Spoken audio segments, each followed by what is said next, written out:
Françaisdanslemonde.fr, la première plateforme multimédia d'aide à la mobilité internationale. Bienvenue sur notre podcast, je suis Gauthier Seyss et j'ai le plaisir de passer 10 minutes avec Guillaume Rondan, direction le Vietnam. 10 minutes, le podcast des Français dans le monde. Françaisdanslemonde.fr. On part à 14h en avion depuis Paris pour arriver jusqu'à Ho Chi Minh. Nous voilà au Vietnam avec le rédacteur en chef, le petit journal. Il s'appelle Guillaume Rondan. Bonjour Guillaume. Salut Gauthier, un plaisir de discuter avec toi aujourd'hui sur le Vietnam. Je suis très content de faire le tour du monde des rédactions pour découvrir aujourd'hui ce pays émergent qui t'a passionné au point que dans une petite balade en Asie, tu as fini par y poser tes valises, ce qui était plutôt bon signe. Si tu veux bien, on commence par le début. Tu es originaire de Toulouse, tu fais tes études en France et d'ailleurs tu vas réaliser un premier stage assez passionnant avec un coup de cœur, si les informations sont bonnes, à Hong Kong quand tu es tout jeune. Voilà, à 23 ans, en fin d'école d'ingénieur, je pars sur Hong Kong, donc première expérience de l'Asie. Et c'est vrai qu'après ce stage-là, je me suis dit un jour, j'essaierai d'y remettre les pieds. Tu pensais partir et continuer à travailler tout en découvrant le monde? C'était l'idée première? Voilà, c'est ça, j'avais quelques clients en France et donc j'ai justement profité d'une certaine manière de la différence de niveau de vie qu'on peut avoir en Asie. Et donc je suis venu comme ça pendant près d'un an faire plusieurs pays, le Cambodge, le Laos, la Thaïlande, bien entendu toutes ces destinations exotiques. Et puis finalement un petit coup de cœur que j'ai eu à Ho Chi Minh Ville et j'ai décidé de m'y installer. Alors comment on sent qu'il y a un coup de cœur dans une ville? Quand tu t'y promènes, tu te dis je pense qu'en fait je vais m'arrêter ici. Comment on prend cette décision? Ouais, je pense que c'est très personnel. Alors moi, je suis originaire d'une petite ville en France. T'as dit de région toulousaine, mais c'est vrai que ma ville s'appelle la Salvetat-Saint-Gilles, donc il y a très peu de personnes, je pense, qui vont connaître. Et c'est vrai que d'arriver dans une mégalopole de près de 10 millions d'habitants, c'est différent. T'as énormément de choses à faire, que ça soit d'un point de vue lifestyle, donc tu peux typiquement se trouver n'importe quoi à faire à n'importe quelle heure de la journée ou de la nuit. Une nourriture pareil abondante, très variée, très riche. Une activité nocturne bien sûr quand t'es jeune, contente et ensuite quand même voilà, ce qui m'a fait m'y installer, c'était aussi pour moi j'avais trouvé que c'était une activité qui avait une ville qui avait une certaine vie, avec aussi potentiellement des opportunités et puis des choses à développer sur place. Et c'est ça qui m'a fait, d'une certaine manière, comme tu l'as très bien dit, y poser mes valises. Alors tu as dit, on peut trouver un petit marchand de nouilles délicieuses à 1 euro, mais aussi aller sur un rooftop hyper moderne qui domine la ville. Il y a une variété, une pluralité, et puis des opportunités professionnelles aussi. J'ai dit pays émergent. On sent qu'aujourd'hui, le Vietnam est en plein développement économique. Voilà, c'est ça. Je pense que là, depuis l'après-Covid, le Vietnam, d'une certaine manière, renaît de ses cendres. C'est vrai que la période Covid a été assez compliquée pour le pays. Le pays a littéralement fermé ses frontières pendant 2 ans. Donc, on imagine une activité un petit peu qui se déroule sur l'activité domestique, quoi. Donc, le marché domestique. Et puis là, depuis le Covid, on reconnaît un Vietnam qui bouge, qui vibre, avec une scène notamment, voilà. Beaucoup de gens qui viennent pour entreprendre, beaucoup de sociétés qui se créent, et puis un pays qui, année après année, de toute façon, s'ouvre sur le monde avec pas mal d'opportunités pour soit des entrepreneurs ou soit des personnes qui souhaitent venir pour y travailler. D'ailleurs, le gouvernement a assoupli les visas depuis le Covid pour refaire venir du touriste ou du chef d'entreprise. Alors c'est ça, le visa a été après Covid d'une période d'1 mois, donc c'est vrai que c'était un petit peu court, il fallait venir 1 mois et sortir des frontières. Et là, pour des Français, on peut y séjourner pendant 3 mois. Et ensuite, il suffit de faire un petit saut de plus en Thaïlande ou au Cambodge et puis avoir à nouveau 3 mois supplémentaires. Et puis pour les personnes qui souhaitent s'y installer sur la durée, en général, quand on trouve un emploi, on a derrière ce qu'on appelle le work permit, donc le contrat de travail qui donne droit à des cartes de résidence. Donc voilà, c'est quelque chose que les expatriés en général ont et ça permet de rester plusieurs années sur le sol vietnamien. Mais Guillaume, tu m'as quand même dit que attention aux lourdeurs administratives dans le pays, chaque démarche est un petit peu compliquée. Voilà, quand il s'agit d'ouvrir un compte bancaire, de justement essayer de faire les papiers pour avoir ce contrat de travail, il faut en général passer par des agences, c'est assez lourd administrativement parlant. Donc les avocats, les agents de visa, toutes ces tierces personnes d'une certaine manière sont une aide sur place pour aider administrativement parlant et puis faire en sorte que ça soit un petit peu moins compliqué quand on est nouveau sur le marché. Alors tu as aussi signalé que quand on est français au Vietnam, faut pas forcément rester toujours entre français et entre expats.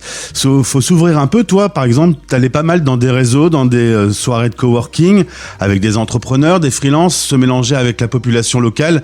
Voilà, il faut s'impliquer dans la vie vietnamienne.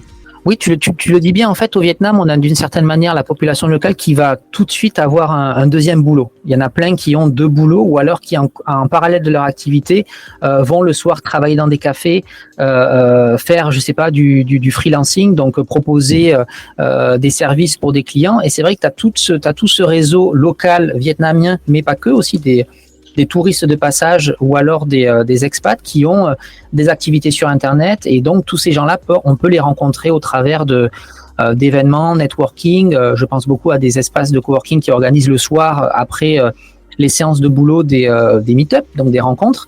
Et c'est vrai que c'est un peu tout ça que j'ai fait durant mes premières années pour se faire un réseau et puis sortir et essayer d'ouvrir un petit peu ses œillères et ne pas forcément ne rester qu'entre Français.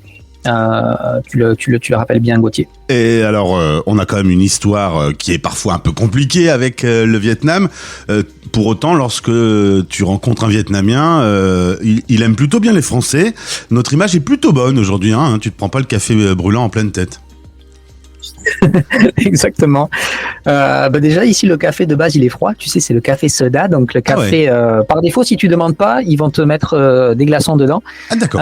Mais sinon voilà, mais sinon pour revenir sur ce café en pleine phase, voilà, on a plutôt bonne presse au Vietnam. Je pense que les tumultueuses années qu'a eu la France maintenant avec la nouvelle génération, c'est de l'histoire ancienne, et c'est vrai que cette nouvelle génération de base et souhaite aller de l'avant, et puis c'est pour ça qu'année après année on sent un certain optimisme et on sent les gens qui sont curieux, ouverts et qui souhaitent que le pays continue de se développer et de s'améliorer. Et donc bien entendu, en tant que Français, il y en a beaucoup qui font de la restauration, qui sont dans l'hôtellerie, qui ont des marques, je sais pas, de vêtements. Et donc tout ça permet d'une certaine manière d'entretenir cette aura à la française au Vietnam. Donc d'un point de vue local, on a plutôt bonne réputation, oui. On va maintenant s'intéresser au partenariat entre françaisdanslemonde.fr et Le Petit Journal. Tu es toi le rédacteur en chef des 2 éditions que l'on peut trouver au Vietnam, à Ho Chi Minh. Depuis 8 ans, l'édition existe, et depuis 1 an à Hanoï. Toi, tu as été contributeur au début. Ensuite, le hasard des choses a fait que le précédent rédacteur en chef a dû rentrer en France et tu as pris le relais. Un poste de chef d'orchestre, tu me dis. Voilà, c'est ça. En fait, en local, on a sur place des pigistes, donc des personnes qui vont donc nous produire des articles, rédiger des articles. On a des contributeurs occasionnels qui partagent aussi leur vision du Vietnam. Et puis on a quelques stagiaires qui en général passent quelques mois au sein de notre rédaction.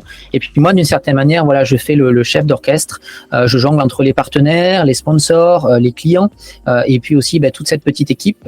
Et puis le but, c'est d'entretenir comme ça une production de contenu régulière pour avoir l'audience francophone qui suit les informations locales, et puis voilà, en apprend un petit peu plus sur ce qu'est le Vietnam, et puis tout ce qui s'entoure.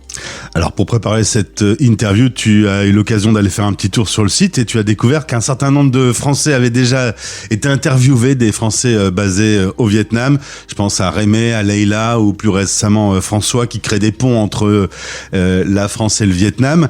Forcément, ce sont des personnes que tu retrouves également en interview dans les pages du Petit Journal Vietnam. Oui, alors beaucoup ont déjà été interviewés. François Bibonne, Leïla aussi, on a eu des articles sur son école à Hanoï. Et puis Rémé, on fait des meet-up sur Ho Chi Minh Ville ensemble. Donc c'est vrai que tous ces noms-là, c'est des gens que tu as déjà interviewés. Donc d'une certaine manière, le noyau français au Vietnam est assez petit, et puis très vite tu peux d'une personne à une autre graviter et puis rencontrer toutes les personnes qui œuvrent et puis qui, comme ces acteurs-là, aide à, d'une certaine manière, promouvoir la francophonie ici au Vietnam. Alors pour les auditeurs qui nous écoutent et qui ne sont pas au Vietnam, évidemment on trouve dans les pages de votre édition des infos sur le quotidien des Français là-bas, mais si on va faire un voyage, on trouve aussi des infos pratiques, utiles sur vos pages ?